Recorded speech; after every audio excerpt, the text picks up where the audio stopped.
Hola, ¿qué tal? Buenas noches. Estamos en Navidad, prácticamente en diciembre.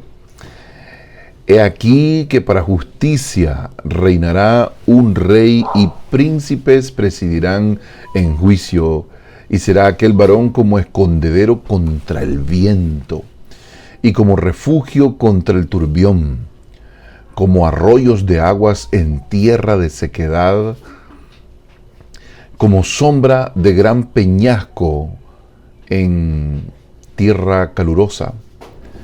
No se ofuscarán entonces los ojos de los que ven, y los oídos de los oyentes oirán atentos. Y el corazón de los necios entenderá para saber, y la lengua de los tartamudos hablará rápida y claramente.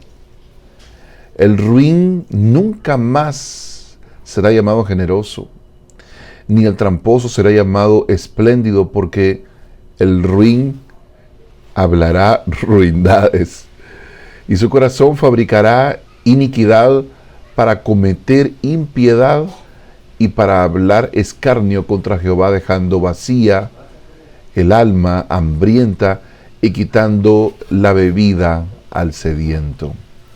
He leído Isaías 32, 1, 6. Esta es parte de la profecía del nacimiento de Jesús. Voy a citar ahora un párrafo de Henry Van Dyck titulado El libro de los libros.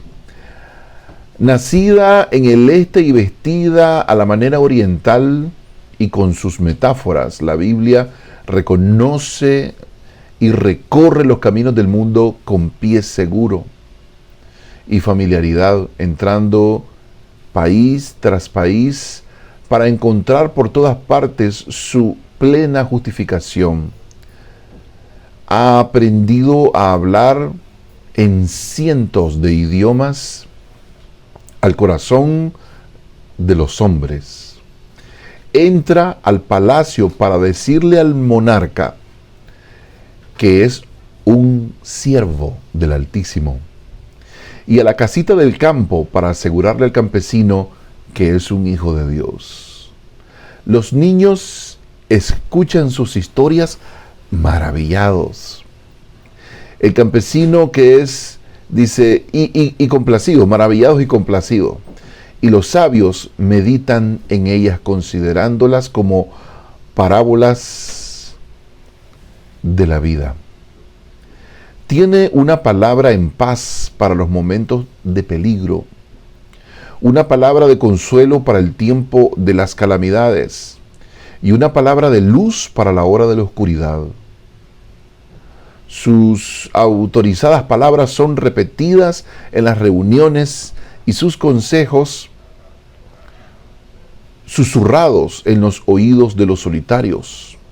Los malvados y orgullosos tiemblan ante sus advertencias, que para los heridos y penitentes resuenan como la voz de una madre. Los lugares desiertos y solitarios se convierten por esas palabras en lugares alegres, y el fuego en la chimenea ha iluminado la lectura de sus páginas bien gastadas. Se ha entretejido a sí misma en nuestros sueños más queridos.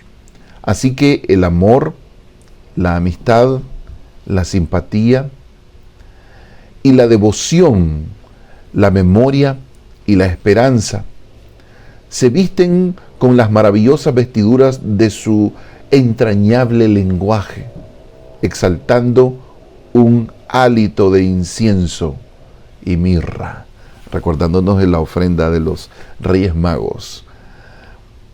El Antiguo Testamento se resume en la palabra Cristo. El Nuevo Testamento se resume en la palabra Jesús. Y el resumen de toda la Biblia se halla en la frase Jesús es el Cristo. Al pensar en la grandeza y en los misterios de la creación, viene bien recordar al siguiente poema de Sherman A. Nagel.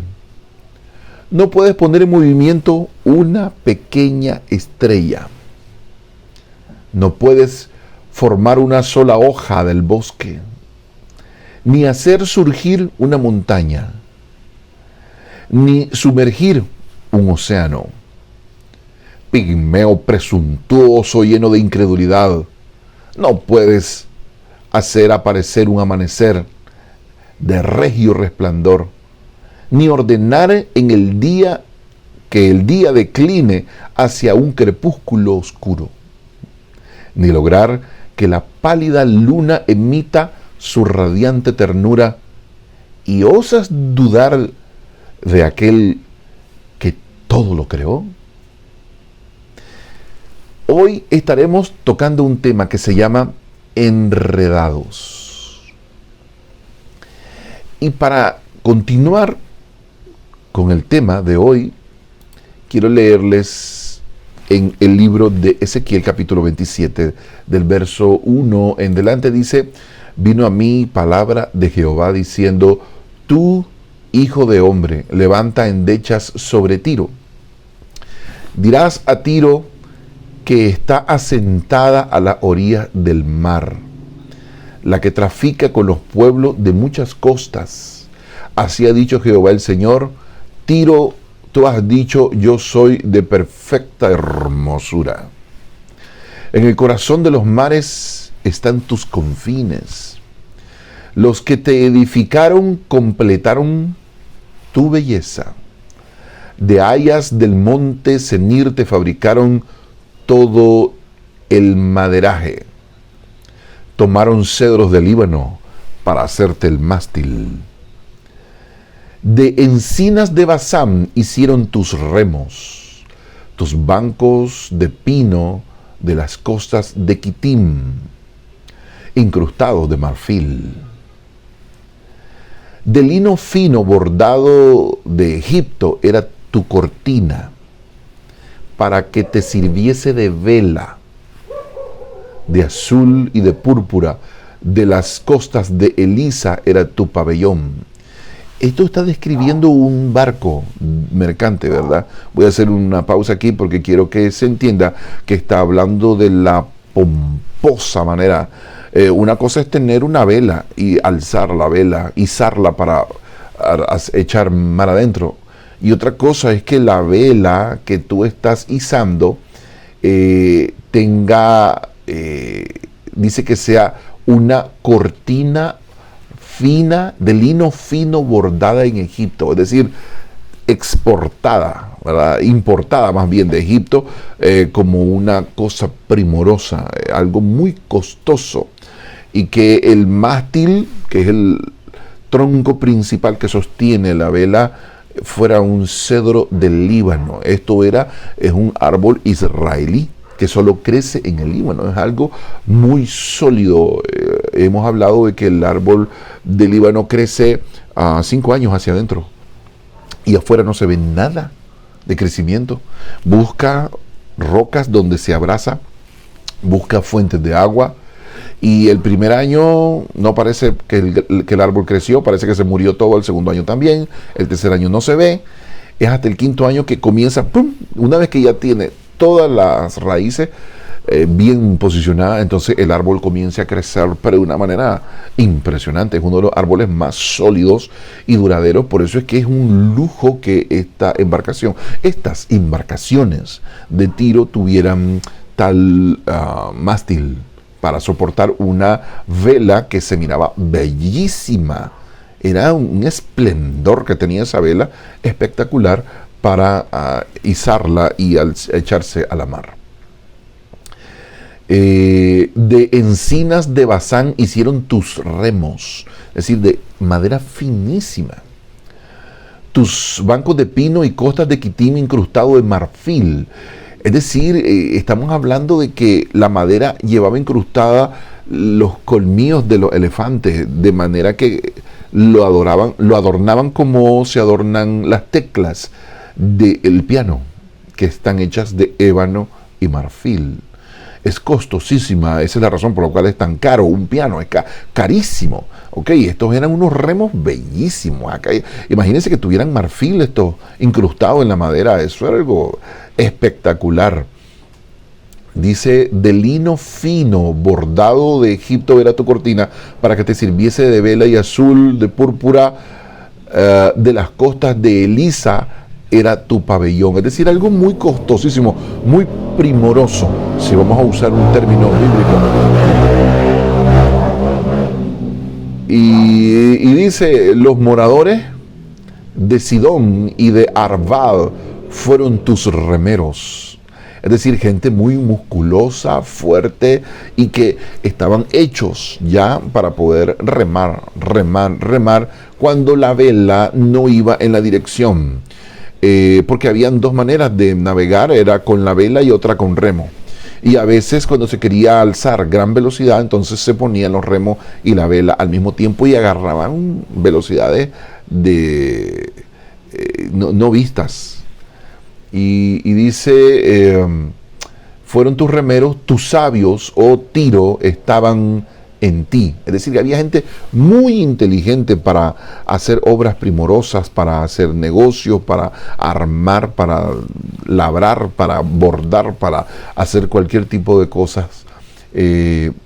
Ellos fueron tus pilotos. Esta gente sabia sabía muy bien cómo dirigir las naves, cómo guiarse con la estrella y cómo guiarse cuando la nave estaba bajo tormentas y el cielo era totalmente cubierto por las nubes en medio de las fuertes olas que se movían producto de las tormentas.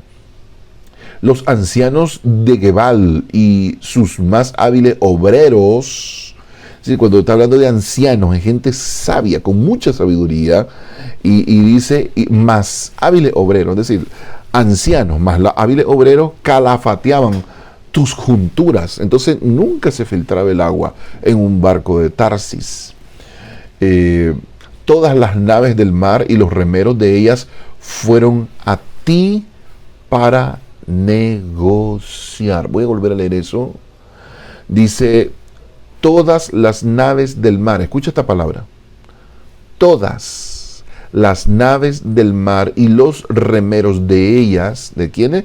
Del mar y de las naves, fueron a ti para negociar, para participar de tus negocios, y lo menciona en un mismo versículo 2 veces.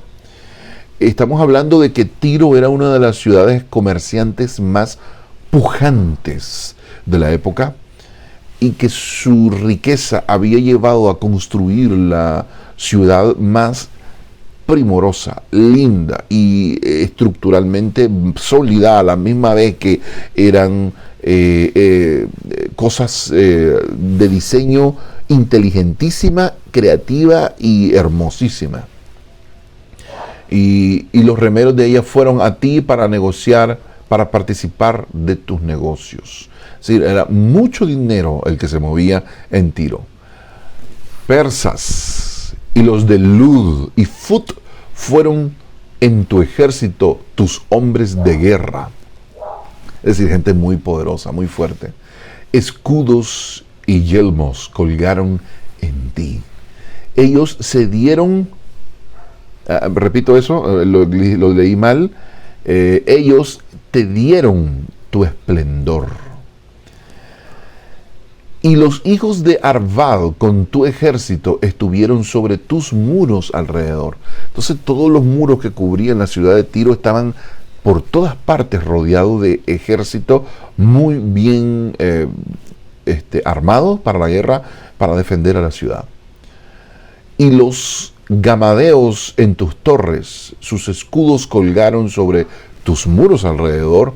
Ellos completaron tu hermosura, es decir, los escudos resplandecían desde todos lados y se miraba con el amanecer del sol como refractaba la luz y hacía que la ciudad, con solo mirar los muros, resplandeciese, porque los escudos eran refractantes de la luz de una manera que hacía resplandecer la ciudad, aún sin verla adentro, con solo verla desde afuera hacia los muros. Es decir, un referente. Se miraba desde el mar, se miraba desde la montaña, se miraba desde la ladera, desde los vados, desde los valles. Dice, Tarsis comerciaba contigo. Estamos hablando de que Tarsis comerciaba con Tiro. Aquí estamos hablando de sus socios comerciales. Llegaban, y cuando dice comerciaban es que te llegaban a comprar y te llegaban a vender artículos, productos que eran productos de las negociaciones, valga la redundancia. Tarsis comerciaba contigo por la abundancia de todas tus riquezas. Voy a decir eso nuevamente. Tarsis comerciaba contigo por la abundancia de todas tus riquezas, con plata, hierro, estaño. Mira qué interesante, el estaño se ocupa para la corriente eléctrica. Y nosotros creemos que nos inventamos la corriente eléctrica en el siglo XX. Ya aquí hay evidencias que se hacían conexiones eléctricas porque se negociaba con estaño. Es decir, nosotros creemos que con el paso del tiempo se perdió la tecnología con que se usó la electricidad. Eso pienso yo, porque cuando vemos esto, ¿qué otro propósito tendría el estaño sino para soldar conexiones para que tuvieran electricidad? Dice, estaño y plomo comerciaban con tus ferias. Y aquí está otra cosa interesante. En tus ferias, perdón. Voy a repetir ese versículo. Tarsis comerciaba contigo por la abundancia de todas tus riquezas. Con plata, hierro, estaño y plomo comerciaban en tus ferias. Es decir, que en Tarsis se hacían ferias y venían de todas partes. Todas las ciudades de todas partes del mundo venían a Tiro a hacer negocios. Entre ellos estaba Tarsis, ¿verdad? Javán, Tubal y Mesec comerciaban también contigo. Estos eran prominentes reyes comerciantes. No solo ellos, imagínense los siguientes que voy a mencionar. Con hombres y con utensilios de bronce comerciaban en tus ferias. No dice en tu feria, dice en tus ferias. Es que habían ferias de oro, habían ferias de diamante, habían ferias de ropa muy costosa. Habían cajas de ropa algo especial, como roperos que hoy conocemos, closets, maneras de transportar ropa muy cara, que en vez de poner varias en una caja, era una caja para una sola pieza de ropa, porque era muy finísima, como los vestidos de gala que se utilizan en las grandes presentaciones, que hoy los artistas van luciendo los mejores vestidos, las mujeres, y los mejores trajes de gala, los caballeros. Así era esta ciudad, Tiro. Dice, y con utensilios de bronce comerciaban en tus ferias.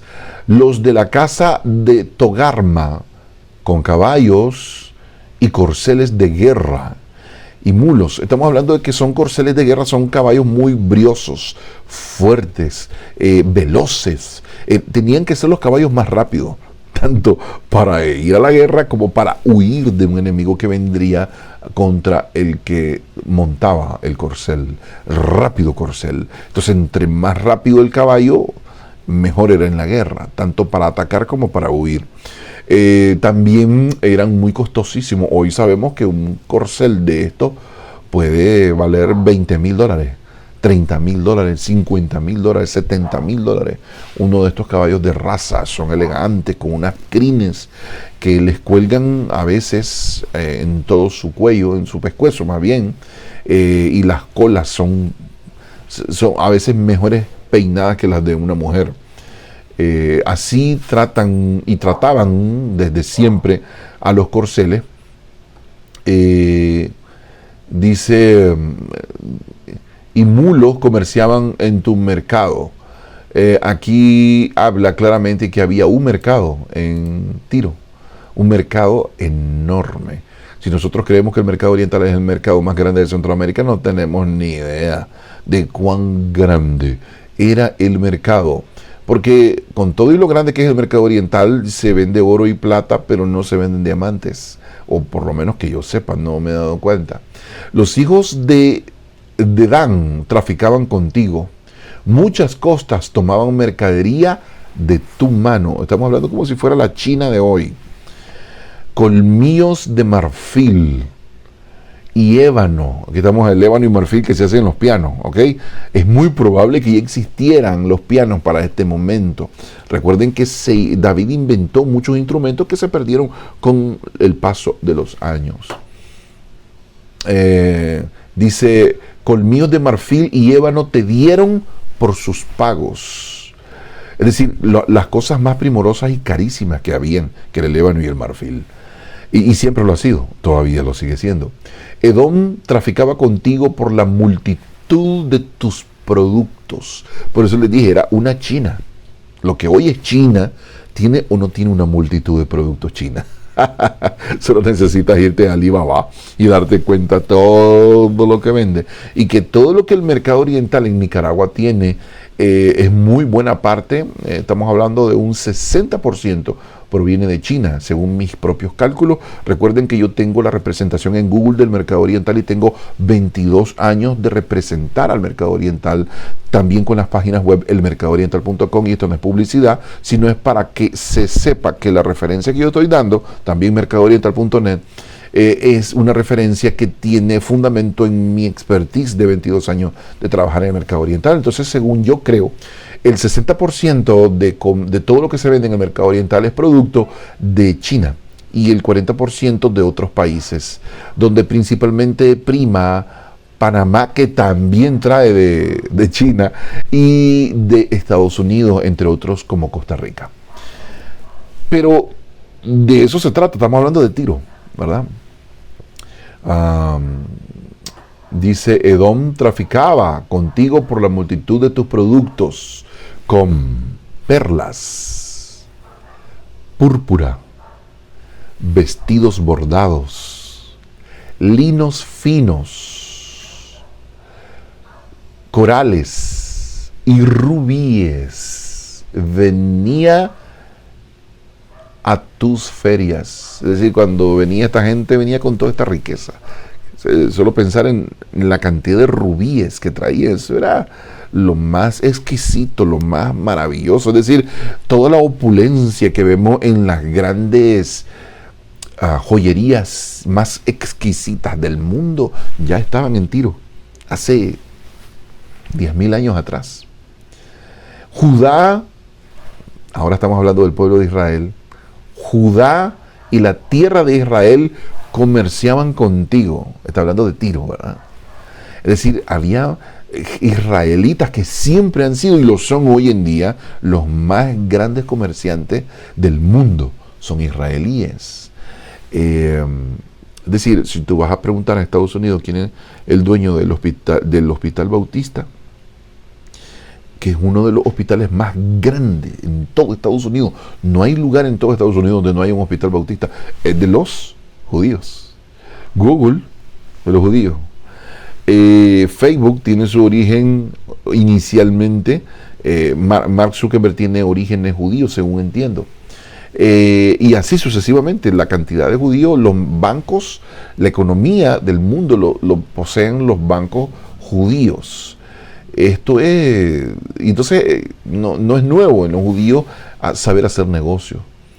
Dice, Judá y la tierra de Israel comerciaban contigo con trigos de Minit y panag, miel, aceite y resina negociaban en tus mercados. Vuelvo a mencionar el mercado. Yo quiero que nosotros entendamos que Tiro era una de las ciudades más ricas y pujante y mejor edificada que han existido a lo largo de la historia. Probablemente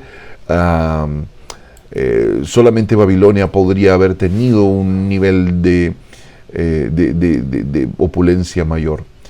Dice, Damasco comerciaba contigo por tus muchos productos, por la abundancia de toda riqueza. Repito ese versículo completo. Damasco comerciaba contigo por tus muchos productos, por la abundancia de toda riqueza, con vino de Elbón y lana blanca negociaban. Asimismo, Dan y el errante Javán vinieron a tus ferias. Otra vez hace mención que habían muchas ferias especializadas, cada una, para negociar en tu mercado con hierro labrado. Mira esta especialidad. Estas eran estructuras como casas prefabricadas que conocemos hoy, pero estas eran estructuras prefabricadas de hierro labrado. Aquello estamos hablando de cosas primorosas, bellísimas, aquello costosísimo. Y eso lo traía Israel. Mirra destilada y caña aromática. Eso era lo más riquísimo. El Señor mismo le había enseñado cómo hacer esa mirra. Dice, Dedán comerciaba contigo en paños preciosos para carros. Estos paños preciosos no eran nada más y nada menos que la tapicería de los coches más lujosos que existían en la época. De manera que uno se sentaba como si se fuera a sentar uno en los sofás más deliciosos y exquisitos y más cómodos de nuestra temporada, de nuestra época. Y Arabia y todos los príncipes de Cedar traficaban contigo. Es decir, Arabia, ustedes saben, ellos traficaban principalmente utensilios, traficaban alfombras, traficaban telas de lujo de muy primorosa hechura, así como vellocinos y otro tipo de vestuario lujoso, costosísimo y de más alto valor. Arabia y todos los príncipes de Cedar traficaban contigo. Nótese que el Cedar era una ciudad de donde en el libro de Cantar de los Cantares se hace mención y en el libro de Proverbios de las tiendas de Cedar. Es decir, eran unas tiendas primorosas que cuando tocabas aquella tela sentías, no era una tela delgadita, sino que era una tela como aterciopelada, pero es algo que no se parece al terciopelo que nosotros conocemos hoy, sino que debió haber sido algo mucho más primoroso al tacto, muy especial. O sea, eran tiendas que cuando uno las tocaba sentía la riqueza de los habitantes que habían dentro de la tienda, que ahí vivían. Y esto eran tiendas que se movían, ¿verdad? Dice, traficaban contigo en corderos y carneros y machos cabríos. En estas cosas fueron tus mercaderes, es decir, fueron tus clientes que venían y hacían trueque. Ellos traían entonces esta mercadería. Los mercaderes de Sabá. ¿Quiénes eran los mercaderes de Sabá? Recuerden, Salomón y la reina de Saba, que vino con una riqueza y un despliegue, por favor, de lo mejor. Y estos mercaderes de Sabá venían a Tiro y hacían su negocio. Los mercaderes de Sabá y de Rahama fueron también tus mercaderes, con lo principal de toda especiería. Esto es todo lo que llamaríamos hoy bisutería, además de especies aromáticas, la especiería y toda piedra preciosa. Aquí ya estamos hablando de ónice, berilio, topacio, amatista, estamos hablando de diamantes, estamos hablando de perlas preciosas, rubíes. Estamos hablando, aunque aquí menciona nada más, y toda piedra preciosa y oro vinieron a tus ferias. Es decir, la gente abría los cofres y aquello con la luz refractaba toda suerte de colores y belleza y de riqueza. Dice, Arán, Cané, Edén y los mercaderes de Sabá, de Asiria y de Quilmad contrataban contigo. Nótese que habían habitantes en Edén todavía. No en el jardín, sino en la región del Edén. El jardín era una zona que fue custodiada por ángeles con espadas que impedían que los humanos pudieran entrar. Pero Edén no era solo el jardín era una ubicación más pequeña y el Edén era algo mucho más grande, pero el Edén era muy rico, habían ríos y había mucho oro, dice el libro de Génesis. Mucho oro que se encontraba en el Edén y en los ríos que se bifurcaban ahí y que se armaban en varios brazos, si leemos el libro de Génesis. Entonces de Edén venía la gente y los mercaderes de Sabá, de la reina de Saba, de Asiria y de Quilmad contrataban contigo. Estos mercaderes tuyos negociaban contigo en varias cosas. Es decir, polifacético en los negocios de esta gente. Estos mercaderes tuyos negociaban contigo en varias cosas en mantos de azul. Es decir, esto solo lo usaban los reyes o millonarios que o le gustaba vestir de púrpura o de azul. Y bordados, dice. Y en cajas de ropas preciosas, ahí donde yo me refería, de que para guardar un vestido de mucho valor, habían unas cajas que impedían que la polilla entrara o que insectos que dañaran la ropa entrara. Y estos cajones eran herméticos. Una vez que uno guardaba la pieza, que era para una sola pieza, imagínense cuántas cajas tendrían los ricos para guardar piezas que cuando las iban a sacar estaban sin una micra de polvo. Y dice, estos mercaderes tuyos, dice, en cajas de ropas preciosas, enlazadas con cordones y en madera de cedro. Es decir, era una manera especial en que se armaban esas cajas. Las naves de Tarsis eran como tus caravanas que traían tus mercancías. Así llegaste a ser opulenta. Te multiplicaste en gran manera en medio de los mares. La manera en que se trasladaba la gente usualmente eran en caravanas aladas por caballos, en carruajes, aún las personas ricas. Pero llegó Tiro a ser tan rico, tan opulento, que en vez de usar caravanas aladas por caballos, usaban naves de Tarsis. Es decir, naves espectaculares como las descritas al inicio de esta lectura. Llegaste a ser opulenta, te multiplicaste en gran manera en medio de los mares. En muchas aguas te engolfaron tus remeros, viento solano te quebrantó en medio de los mares. Tus riquezas, tus mercaderías, tu tráfico, tus remeros, tus pilotos, tus calafateadores y los agentes de tus negocios y todos tus hombres de guerra que hay en ti, con toda tu compañía que en medio de ti se halla, caerán en medio de los mares el día de tu caída. Es decir, todo parece ir bien, todo parece ir mejor, todo parece ir en abundancia, todo parece ir multifacéticamente bien, pero hay un momento en que hay una profecía en este libro de Ezequiel, capítulo 27, que hemos empezado a leer desde el versículo 1, y terminamos donde hay una advertencia en el versículo 27. Dice, caerán en medio de los mares el día de tu caída. He leído esto y llega un momento en que Tiro cae, ¿verdad? Si ustedes siguen leyendo la profecía, Tiro cae por 70 años, lo vemos en el libro de Isaías, eso fue en Ezequiel. Cuando vamos a Isaías, nos vamos al capítulo 23, vemos en el versículo 17, y acontecerá que al fin de los 70 años visitará Jehová a Tiro. Es decir, 70 años que iban a estar en la peor pobreza después de haber sido tan opulento. Jehová visitará a Tiro y volverá a comerciar. Imagínate cómo resurge como el ave fénix. Y otra vez fornicará con todos los reinos del mundo sobre la faz de la tierra. Pero sus negocios, y aquí viene la inflexión de todo esto que hemos leído, pero sus negocios y ganancias serán consagrados a Jehová.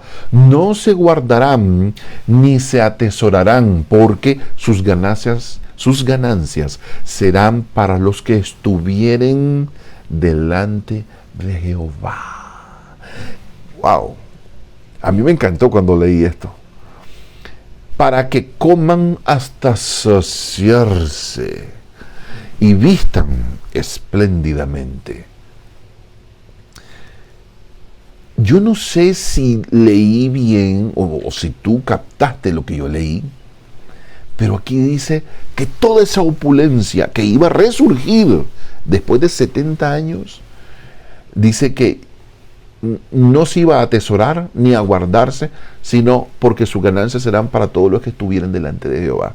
Vimos cómo se describió la riqueza. Ahora piensa que Dios está diciendo que toda esa riqueza se destinará para ti y para mí. Ahora, Estamos hablando de comercio, estamos hablando de negocio. En el libro de Mateo capítulo 25 dice, porque el reino de los cielos es como un hombre que yéndose lejos llamó a sus siervos y les entregó sus bienes. Esto es dinero. A uno dio 5 talentos y a otro 2 y a otro 1 y a cada uno conforme a su capacidad. Y luego se fue lejos. Y el que había recibido 5 talentos fue y negoció con ellos y ganó otros 5 talentos. Asimismo, el que había recibido 2 ganó también otros 2.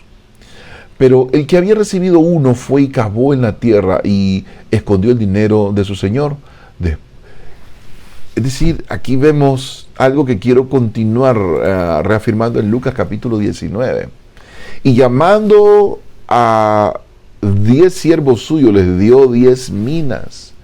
Y les dijo, negociad entre tanto que vengo. Esta es la versión del doctor Lucas. La palabra en la Reina Valera que estoy leyendo, en el capítulo 19, versículo 13, dice, negociad entre tanto que vengo. Miren qué palabra más interesante. Estamos viendo a Tarsis como el rey del negocio. Estamos viendo cómo en el libro de Isaías Dios promete que todo ese dinero va a ser para los que estemos delante de Jehová. Aunque se enojen y griten, renieguen y hablen peste de nosotros el mundo. Pero la Biblia dice eso. Y si la Biblia lo dice, yo lo creo. Y no solo lo creo, lo recibo. Hay gente que podría escuchar esto y le sonará un poco rimbombante, altisonante y un poco incómodo, un poco molesto, un poco tergiversado. No, yo no he tergiversado nada, he estado leyendo pura Biblia. Y cuando leo aquí dice, negociad entre tanto que vengo. Es decir, Jesús está diciendo aquí un mensaje muy claro. Nosotros no deberíamos ser empleados, deberíamos negociar, ser comerciante, deberíamos... Porque la Biblia dice que nosotros seremos cabeza y no cola. Y en el libro de Mateo, capítulo 22, dice, mas ellos sin hacer caso se fueron, uno a su labranza y otro a sus negocios. Quiero aclarar que esta es la boda, ¿verdad? El rey manda a convidar a sus amigos. Pero sus amigos ponen excusas y dicen, no voy a llegar porque tengo que ir a ver los bueyes. Y dice que pusieron todo tipo de excusas y en la conclusión fue esta. Mas ellos sin hacer caso. ¿Qué no hicieron? No hicieron caso. ¿De qué? De la invitación. ¿De quién? Del rey. ¿Para qué? Para asistir a la boda. No hicieron caso. Se fueron. Y este es un problema que está ocurriendo en nuestra iglesia. Y cuando digo nuestra iglesia no me refiero a la iglesia Palabra de Vida únicamente, me refiero a la iglesia en el mundo, que no entiende que aunque Dios quiere que nosotros comerciemos, que nosotros negociemos y promete que toda esa riqueza será también para nosotros, no te puedes enredar. Por eso el tema de hoy es enredados. Y vamos a ver cómo se enreda el cristiano de hoy. Dice, mas ellos sin hacer caso se fueron. Hay gente que se va de la iglesia apenas Dios le responde con un buen negocio. Lo hemos visto, ¿o no? ¿Cómo se van de la iglesia? Piden, Señor, dame una idea de un negocio, Señor, yo quiero. Y el Señor viene y se los concede. Y fue la última vez que lo vimos en la iglesia. No llegan más. ¿Por qué? Porque se enredaron. Se enredaron de esta manera. Primero, no hacen caso. Segundo, se fueron. Uno a su labranza y otros a sus negocios. Uno a ser empleado porque le dieron un puesto y otro a su negocio. Eso es lo que está queriendo decir aquí. Y otro a sus negocios. Yo me voy a detener allí porque quiero que nosotros entendamos que aunque Jesús nos llama a hacer negocios, entre tanto que Él viene, entre tanto que Él regresa, no quiere que te enredes, a pesar de que te invita a hacer negocio. Vamos a ver un versículo que podría ser malinterpretado, pero hoy le vamos a dar el correcto giro a ese versículo. Tú pues, hijo mío, esfuérzate. Estoy leyendo 2 Timoteo capítulo 2. Y voy a saltarme al versículo 4. Ninguno que milita se enreda en los negocios de la vida. Cualquiera que escuche esta palabra podría pensar, ahí dice que yo no puedo tener un negocio. A ver, veamos qué es lo que dice realmente el versículo. Ninguno que milita, está hablando en la fe cristiana, tú pues, hijo mío, esfuérzate en la gracia que en Cristo Jesús, lo que has oído de mí antes de muchos testigos, esto encarga a hombres fieles que sean idóneos para enseñar también a otros. Tú pues sufres penalidades como buen soldado de Jesucristo. Ninguno que milita se enreda en los negocios de la vida. Aquí podría alguien decir, hermano, mire, allí dice que nosotros no podemos hacer negocio, que no podemos tener negocio.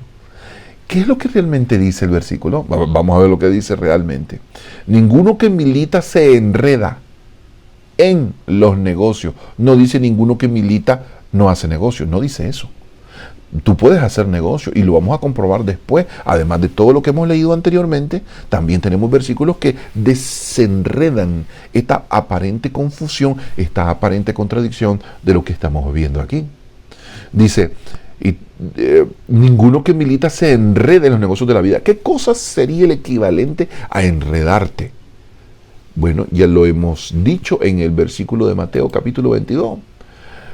No haces caso a la palabra de Dios donde dice no dejando de congregaros como algunos tienen por costumbre, y se fueron. Hay unos que no solo dejan de congregarse y llegan a la muerte de un obispo, sino que hay otros que se van definitivamente. Eso es enredarse. Que yo preferí el negocio y le di la espalda a Dios porque el negocio es más importante, tengo que estar ahí, si no estoy ahí, pues eso es una persona enredada. En 1 Tesalonicenses, para que el versículo que desenreda esta aparente confusión, dice, y que procuréis tener tranquilidad y ocuparos en vuestros negocios. Aquí está aclarando que no quiso decir en ningún momento el escritor de la Sagrada Palabra de Dios de que nosotros no deberíamos inmiscuirnos en negocios, sino enredarnos en los negocios. Una persona que se dedica más a los negocios y ya no va a la iglesia, porque como tiene tanto negocio, tiene tantas ocupaciones, ya dejó de ir a la iglesia. Esa es una persona que se enredó. Entonces dice, y que procuréis tener tranquilidad. Bueno, antes de eso dice, hermanos, que abundéis en ello más y más, y que procuréis tener tranquilidad y ocuparos en vuestros negocios y trabajar con vuestras manos de la manera que os hemos mandado. Incluso aquí habla que es un mandato, una orden que deberíamos tomar en cuenta. En el libro de Proverbios capítulo 21, versículo 5 dice, los pensamientos del diligente ciertamente tienden a la abundancia, mas todo el que se apresura alocadamente, de cierto va a la pobreza. Es decir, el Señor nos invita a través de este mensaje que hemos visto hoy, a que nosotros sepamos equilibrar, sepamos balancear. Ni solamente iglesia, ni solamente espiritualidad, sino que también meternos en los negocios, pero tampoco solo negocios como que sea tanto el desbalance como para que nos enredemos y dejemos de darle la prioridad al que la merece, que es Dios.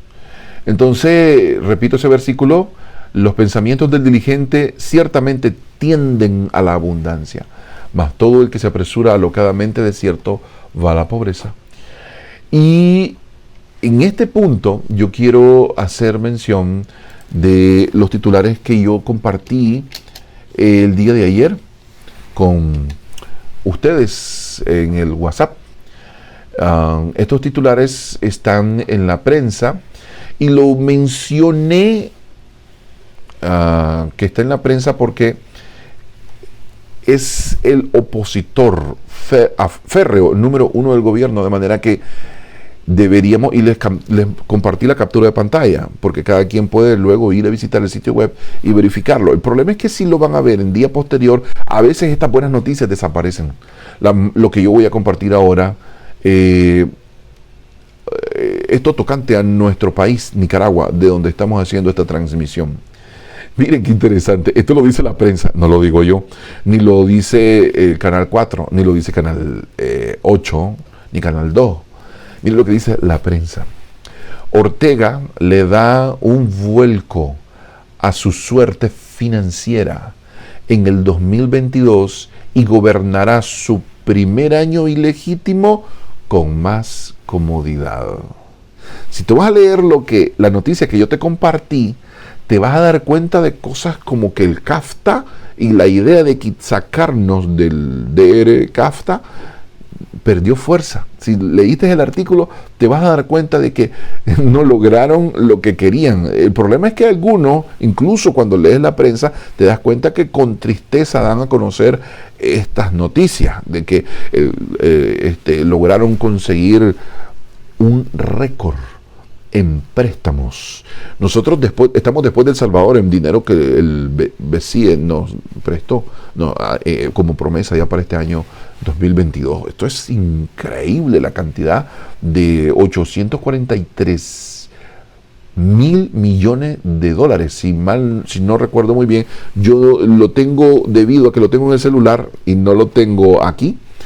No he podido tener las cifras que debería haberlas tenido, pero esta buena noticia dice: lejos de los pronósticos de mayor dificultad financiera para el régimen de Daniel Ortega en el 2022, así es como ha cambiado la suerte del dictador.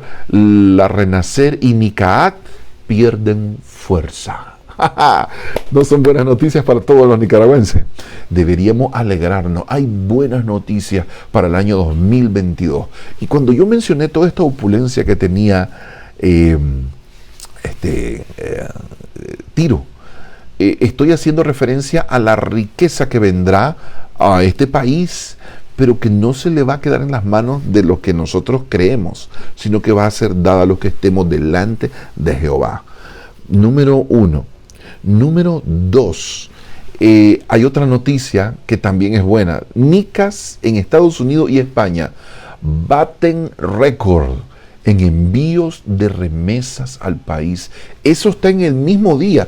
Lo que estoy leyendo es la prensa del día, a ver, sale la fecha, ¿dónde la tengo? Aquí, 20 de diciembre de 2021. Y dice, los números muestran que Estados Unidos sigue siendo la principal fuente de origen de este dinero para Nicaragua, que ha sido fundamental en la lucha contra la pobreza durante la administración de Ortega. Si tú lees el artículo que yo te compartí en el WhatsApp, que es la lectura, yo no puedo leer los detalles porque no tengo aquí el acceso a la prensa, solo lo tengo en el celular. Y por eso les compartí esa noticia, para que todos la puedan ver, todos lo puedan ver y estar felices, porque la alegría de mi corazón, que yo siempre hace un mes prediqué al respecto de esto, de las buenas noticias, no sé si recuerdan, que las malas noticias siempre quedan, pero las buenas noticias, aunque las dan, después desaparecen y no las puedes ver. Entonces yo mandé hasta capturas de pantalla para que puedas tú darle seguimiento a esto, pero también mandé el texto porque solamente por suscripción se puede leer estos artículos y están ya al alcance de todos como parte de esta buena noticia que voy a compartir también en Facebook y en YouTube, donde vamos a estar estamos emitiendo esta transmisión. Al final, el nacimiento de Jesús para nosotros, independientemente que haya dinero o no, independientemente que venga riqueza o no, es lo que nos mantiene alegres y contentos. No nos desbalanceamos y no nos dejamos ir por el brillo que tiene el dinero, pero cuando tenemos la oportunidad de hacer negocios sin que nos enredemos, los hacemos. Así que éxitos para todos y espero que todos nosotros podamos tener un año 2022, un venturoso año 2022 nuevo, y que todos podamos disfrutar de esta Navidad. Que el Señor les bendiga.